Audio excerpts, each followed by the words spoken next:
Apakah manuver politik ini dikeluarkan oleh PKS setelah ada tawaran dari Kim? Atau juga mungkin kecewa dari 2017 ini mengusung Anies, tapi kader PKS nggak ada yang dipilih begitu. Apa sih sebenarnya faktornya sehingga ada dua opsi yang diberikan kepada Anies Baswedan?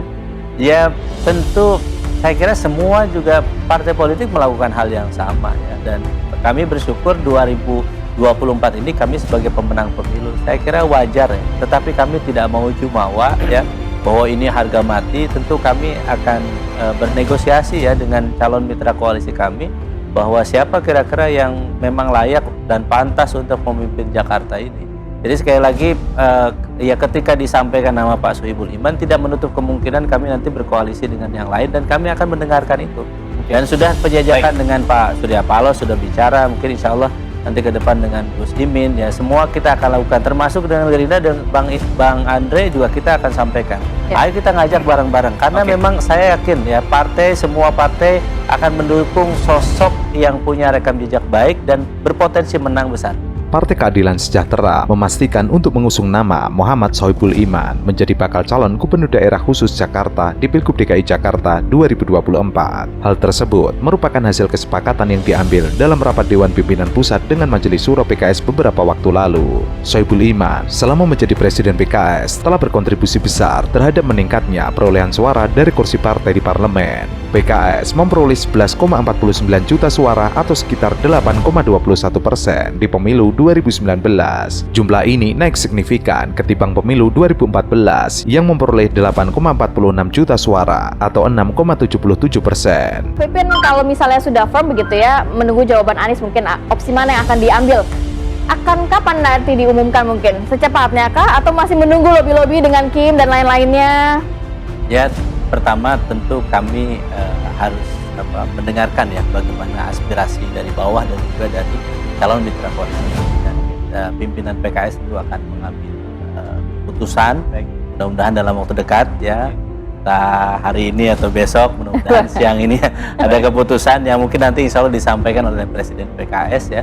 Dan bagi kami sekali lagi ya, PKS sangat terbuka untuk bersama-sama ke depan, dan kami sangat berharap dan optimis ya bahwa sosok Pak Sohibul Iman, entah beliau nanti tetap menjadi calon gubernur atau calon wakil gubernur yang akan diusung, maka insya Allah beliau ini orang yang diterima oleh semua kalangan. Dan kami yakin punya kemampuan untuk menggrab terutama para pemilih kalangan menengah dan rasional yang ada di Jakarta. Dengan pertimbangan tersebut, Wakil Ketua Majelis Syuro PKS tersebut diberi amanah untuk maju menjadi calon Gubernur DKI Jakarta. Nama Sohibul Iman menjadi kandidat kuat calon bakal kepala daerah dari PKS sejak April lalu. Kala itu PKS menegaskan tidak akan mengusung Anies Baswedan meski dinilai memiliki elektabilitas tinggi di Jakarta. Alasannya, meski menjadi salah satu partai pendukung Anies Baswedan di Pilpres lalu, PKS menilai Anies telah berada di level berbeda. Adapun Anies telah memperoleh rekomendasi dukungan menjadi calon Gubernur DKI Jakarta oleh Dewan Pimpinan Wilayah PKB Jakarta. Namun, banyak pengamat menilai dukungan PKS kepada Wakil Ketua Majelis Syuro Sohibul Iman menjadi bakal cagup DKI Jakarta merupakan kode politik bagi Anies Baswedan dan partai yang hendak mengusungnya. Tujuannya agar Sohibul dilirik sebagai pasangan bakal cawagup.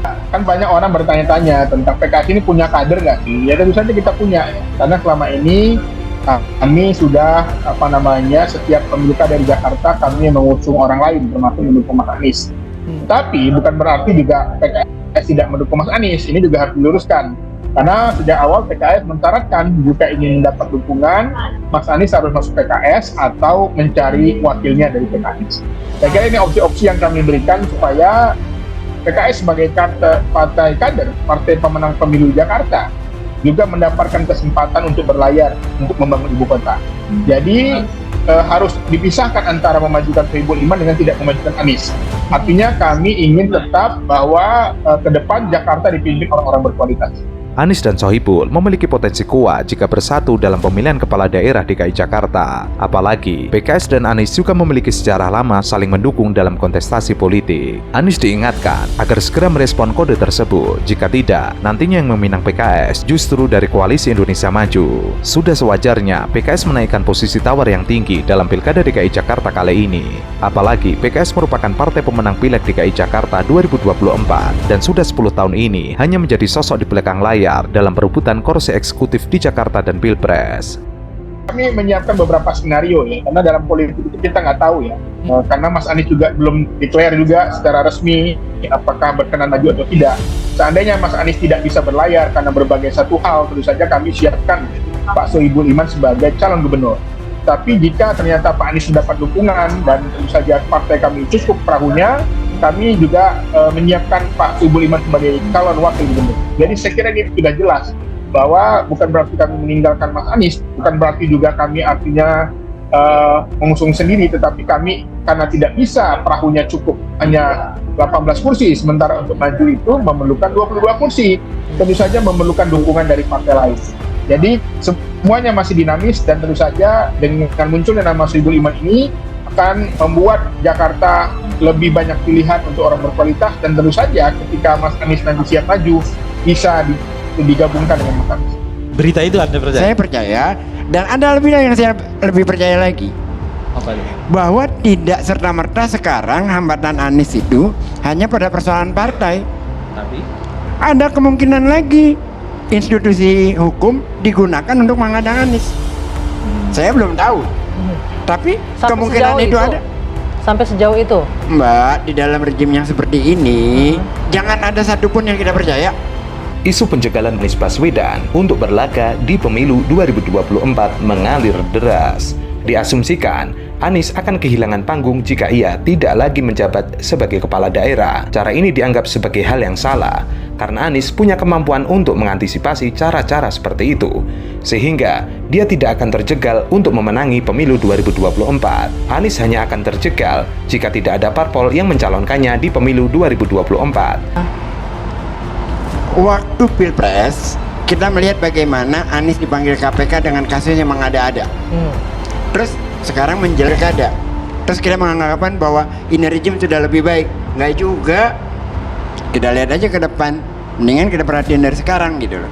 Kan sekarang kalau sekarang lagi kena korban nih PDIP, Hasto. Korban apa? Oh. Itu Hasto, kasusnya udah berapa tahun tiba-tiba muncul, ada agenda apa di balik Benar ini? masih kok jadi korban sekarang. Silakan. Apalagi di Kalau Sandra atau gimana? saya tuh sekarang tidak lagi bisa melihat secara faktual, netral dalam konteks ini. Oh ya udah ini memang lagi berjalan. Enggak, ada agenda di balik ini. Tapi ini juga kemungkinan tidak akan terjadi, karena kemungkinan ada 3 partai yang mengusung Anies Baswedan di pemilu 2024. Terlalu mahal harga kepentingan publik yang dikorbankan. Ada kemungkinan Presiden Jokowi sedang melakukan testing the water terhadap kesetiaan partai-partai pendukungnya. Bahkan, elektabilitas Gubernur DKI Jakarta Anies Baswedan terus naik dan unggul dalam jajak pendapat yang dilakukan oleh lembaga survei Median. Hal itu membuat para buzzer istana naik pitam. Jakarta itu P3 pernah menjadi nomor 1, mengalahkan Golkar. Oke. Kemudian 2004 PKS nomor 1. Lalu 2009 Demokrat nomor 1. Lalu kemudian PDIP. Lalu kemudian sekarang kembali lagi PKS. Ya. Artinya bahwa masyarakat Jakarta itu sangat kritis dan sangat mudah untuk menghukum.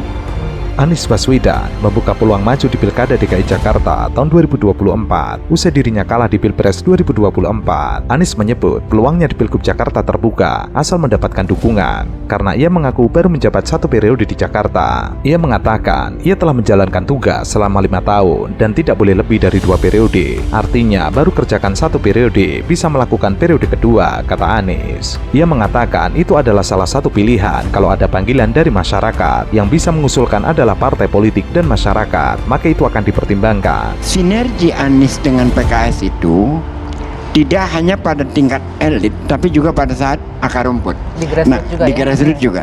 Jadi postingan itu seperti warning, hati-hati loh, ini grassroots Anda adalah simpatisan Anies, kira-kira gitu. Jadi jangan terlalu bermain-main dalam dinamika politik yang seperti ini. Tetapi awalnya bukan, kan di situ jelas ya dari investigasi Tempo kan. Gitu. Jadi mulainya dari sana aja sebenarnya. sih. Hati-hati lo itu ke siapa? Ke PKS. Teman-teman. Oke. Gitu. Karena disebut PKS kan di situ. Iya. Anda apa melihat? Dan itu juga kan tidak ada sebuah strong point. pertanyaan saya Bung Geis, Anda percaya nggak itu? Saya percaya.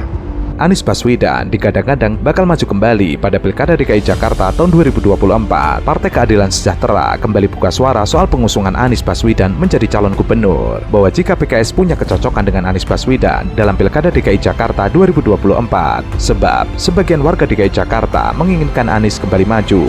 Semua rata-rata menginginkan Anies maju kembali. Kalau memang cocok, why not? Tapi yang menarik adalah pernyataan Bang Idrus tadi bahwa strategi itu bahkan gini, dia bicara tentang gotong royong, membangun bangsa, Kim Strateginya akan bisa untuk mensukseskan membuat Anies itu. bisa maju gitu tadi kan. Jadi kalau saya misalkan ya, saya ini ketua himpunan alumni SMA Negeri 7. 2004 ini habis nih nanti saya nih. Saya sedang menyiapkan orang-orang pengganti saya yang terbaik 3 sampai 4 sampai 5. Yang penting nanti penerusnya bagus, siapapun itu. Tetapi tidak sampai menghadang yang lain. Tapi kalau menurut Bang Idrus ini yang namanya gotong royong, anak bangsa salah satu orang terbaik, kalaupun sampai nggak bisa maju, itu adalah strategi. Anies Baswedan sudah memiliki sebagian besar suara. Kebetulan yang menjadi juara dalam Pilkada DKI Jakarta adalah PKS. Paling tidak 18 kursi sudah mengantarkannya untuk menjadi calon gubernur. PKS tidak mungkin berdiri sendiri dalam mengusung Pilkada DKI Jakarta 2024. Ia berencana akan melakukan kerjasama lagi dengan Partai Nasdem dan PKB. Jadi Anda melihat ini emang Kan kalimatnya itu tadi. Bukan, jadi saya strateginya katakan bisa tadi menghambat anak bahwa bangsa yang lain maju gitu nggak baik. menurut nah Anda. Nggak bagus. gini, salahkah kalau misalkan partai-partai kita aja? Kan tidak, karena kita ingin mengelola bersama. Nah, tinggal mereka kemudian mereka mau lalu di sana misalkan tidak mendapat dukungan, apa kami salah? Kan tidak. Gitu Loh, Bang, kan hanya itu kan efek persoalannya. samping. Jadi Nah kayak- sekarang bagaimana di sana ngajak juga di sana. Nah disinilah ada namanya persaingan dikatakan tadi Bung Ciko. Gitu loh. Nah di dalam persaingan ini kan perlu dong. Tetapi persaingan kualitas. Oke.